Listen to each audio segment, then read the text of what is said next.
Spoštovani, lepo pozdravljeni v predsedniški palači na javni predstavitvi dveh kandidatov za 2 mesti sodnika na sodišču Evropske unije v Luksemburgu. 31. avgusta letos poteče mandat sedanjemu sodniku na Splošnem sodišču Evropske unije v Luksemburgu. S 1. septembrom pa se z reformo sodišča Evropske unije odpira še eno dodatno mesto za sodnika na tem sodišču.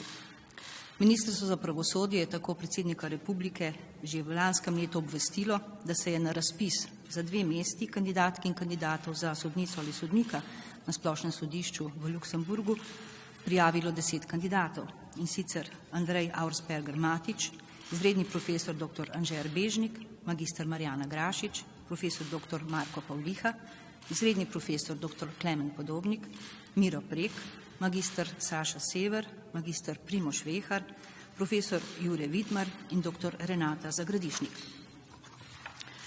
Predsednik republike je prejete kandidature v skladu z zakonom posredoval v mnenje vladi in sodnemu svetu. Mnenji sta obi instituciji posredovali v novembru oziroma decembru lanskega leta. Iz njih je razvidno, da vseh 10 kandidatov in kandidatk izpolnjuje vse formalne pogoje in da so primerni kandidati za sodnika oziroma sodnico na Splošnem sodišču Evropske unije. Sodni svet je ob tem podal še mnenje, katerim kandidatom glede na njihove strokovne reference in opravljene razgovore daje prednost. Januarja letos je kandidatka magistra Marjana Grašič umaknila kandidaturo. Na podlagi presoje kandidatur, opravljenih posvetovanj z vsemi poslanci, z vodji poslanskih skupin v Državnem zboru, je predsednik republike Državnemu zboru posredoval predlog, da na prosti 2 mesti sodnika oziroma sodnice Splošnega sodišča Evropske unije v Luksemburgu izvoli gospoda Mira Preka in profesor dr. Marka Pavliha. Kot je običajno, že v nekaj časa v predsedniški palači na predlog predsednika republike opravljamo javne predstavitve vseh kandidatov, ki jih predsednik republike ali imenuje ali predlaga v parlamentu v izvolitev, ker menimo na ta način lahko javnost, pa tudi poslanke in poslanci spoznajo kandidate, njihova stališča in mnenje in tako lažje presojajo o primernosti njihove kandidature. Na prvi današnji javni predstavitvi se nam je pridružil profesor dr. Marko Pavliha, dolgoletni redni profesor na Pravni fakulteti Univerze v Ljubljani, predstojnik pravne katedre in član senata Fakultete za pomorstvo in promet. Življenjepis z vsemi podatki ste dobili prav tako v pisni obliki, zato predajam besedo profesor dr. Marku Pavlihi. Izvolite. Hvala lepa, gospa generalna sekretarka Kovač, spoštovane gospe in gospodje, prav lep pozdrav in najlepša hvala, da ste se udeležili današnje predstavitve. Na začetku bi se želel najlepše zahvaliti predsedniku republike, gospodu Borutu Pahorju, za veliko podporo. Upam, da mi jo bodo izkazale tudi poslanke in poslanci Državnega zbora Republike Slovenije. Kot kandidat za sodnika na Splošnem sodišču Evropske unije v Luksemburgu ne morem imeti posebnega programa, lahko pa vam zagotovim, da bom svoje naloge opravljal nepristransko in vestno v duhu negovanja temeljnih vrednot Evropske unije, kot so človekovo dostojanstvo, enakost, demokracija, svoboda, pravna država, spoštovanje človekovih pravic, pravičnost, strpnost in solidarnost. Prav tako si bom prizadeval za učinkovito delovanje notranjega evropskega trga na podlagi temeljnih svoboščin, in sicer prostega pretoka blaga, prostega pretoka in gibanja delavcev, svobode ustanavljanja, svobode upravljanja storitev in prostega pretoka kapitala in plačil.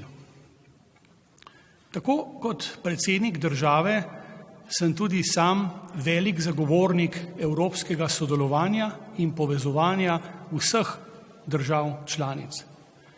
Pri tem ima izjemno pomembno vlogo ravno evropski sodni aparat, ki je mnogo več kot lepilo in prisila, uteleša pa ga sodišče Evropske unije v Luksemburgu, ki ga sestavljata 2 sodišči, in sicer sodišče in splošno sodišče.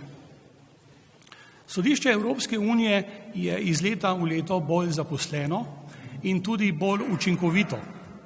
Tako je recimo v letu 2017 prejelo 1656 zadev, rešilo pa jih je kar 96%, kar znaša 1594, od tega 44% sodišče in 56% splošno sodišče. Med zadevami, ki se pojavljajo pred sodiščem, je veliko tako imenovanih zadev predhodnega odločanja, ki jih postavljajo nacionalna sodišča, vse bolj tudi slovenska sodišča, potem so pa tu tožbe zaradi neizpolnjevanja obveznosti, tožbe zaradi nedelovanja, reševanje pritožb zoper odločbe splošnega sodišča in tako naprej. Splošno sodišče pa se v večji meri ukvarja z ničnostnimi tožbami pravnih in fizičnih oseb zoper akte institucij Evropske unije, pa tudi po novem z problematiko delovnega prava in socialnega prava, potem z odškodninskimi tožbami na podlagi arbitražnih klavzul in še kaj bi se našlo.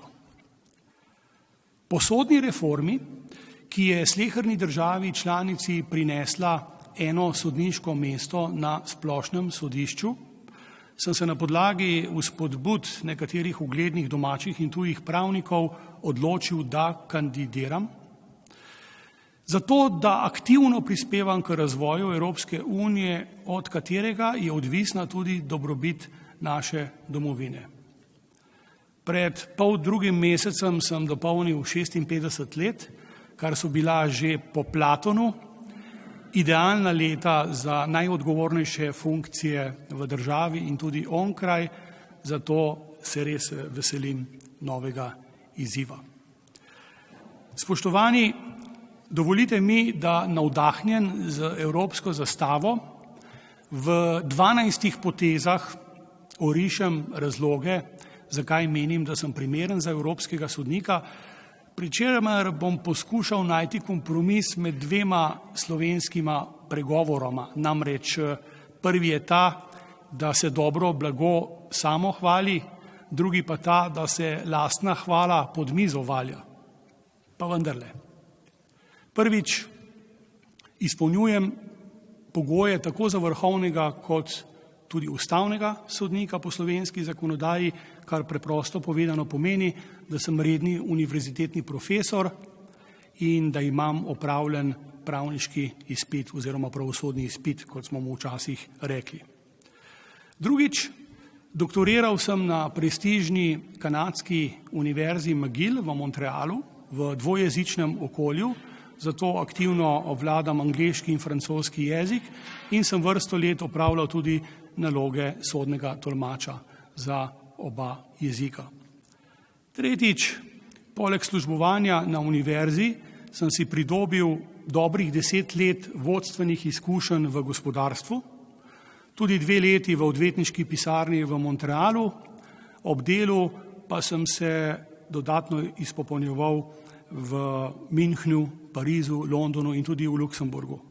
Kar se tiče praktičnih izkušenj, bi rad poudaril še to, da čeprav v javnosti nekako veljam zgolj za eksperta za mednarodno pomorsko pravo, da sem ravno v gospodarstvu dobrih 10 let opravljal tudi druga področja, kot recimo intelektualna lastnina, konkurenčno pravo in delovno pravo, kar pokriva splošno sodišče, na katerega kandidiram seveda v evropskem kontekstu. Nadalje sem član in ekspert pri mnogih domačih in tujih arbitražah. Bil sem član Sodnega sveta Republike Slovenije in kot veste, sem 5 let bil dejaven v politiki, prvo kot minister za promet, potem kot podpredsednik Državnega zbora in poslanec, kar mi je med drugim omogočilo vpogled v delovanje večine evropskih institucij. V času svojega poslanskega mandata sem uspel s pobudo o ustanovitvi Evrosredozemske univerze s sedežem v Sloveniji, kar je postala ena od prioritet slovenskega predsedovanja Evropski uniji v prvi polovici leta 2008. No in z veseljem povem, da je lansko leto tako imenovani EMUNI obeležil 10. obletnico svojega vse bolj uspešnega delovanja. V času poslanskega mandata me je tudi tedanji Evropski komisar za pomorstvo in ribištvo, gospod Borč, imenoval za častnega ambasadorja zelene knjige o celostni pomorski politiki, kar me je dodatno angažiralo pri evropskih zadevah. Predavam, kot rečeno, na matični ljubljanski univerzi, redno predavam tudi na sodniških šolah. Že 20 let pa predavam na znamenitem Inštitutu za mednarodno pomorsko pravo IMO-IMLI na Malti. V preteklosti pa sem tudi gostoval v Avstraliji, Belgiji in v Luksemburgu.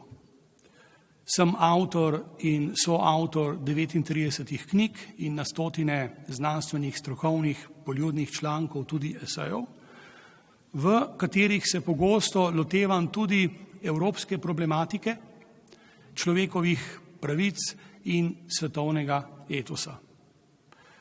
Imel sem priložnost in privilegij, da tudi sodelujem pri pisanju številnih slovenskih predpisov na področju transporta, zavarovalništva in energetike. No in končno s ponosom povem, da sem aktivni državljan zaradi udejanjanja večje družbene pravičnosti in drugih človečanskih vrednot, nisem pa član nobene politične stranke, zato je v smislu 254. člena pogodbe o delovanju Evropske unije moja neodvisnost nedvoumna. Spoštovane gospe in gospodje, najlepša hvala za vašo pozornost, zdaj bom pa z veseljem odgovarjal na vaša morebitna vprašanja. Hvala lepa. Prosim, je kakšno vprašanje za kandidata, profesor dr. Pavliho? Ni? Vse ste povedal v uvodu.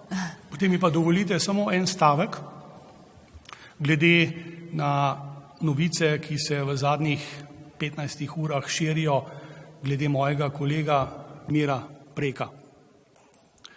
Kolega Mira Preka globoko spoštujem kot vrhunskega pravnika, izjemnega sodnika in dobrega človeka.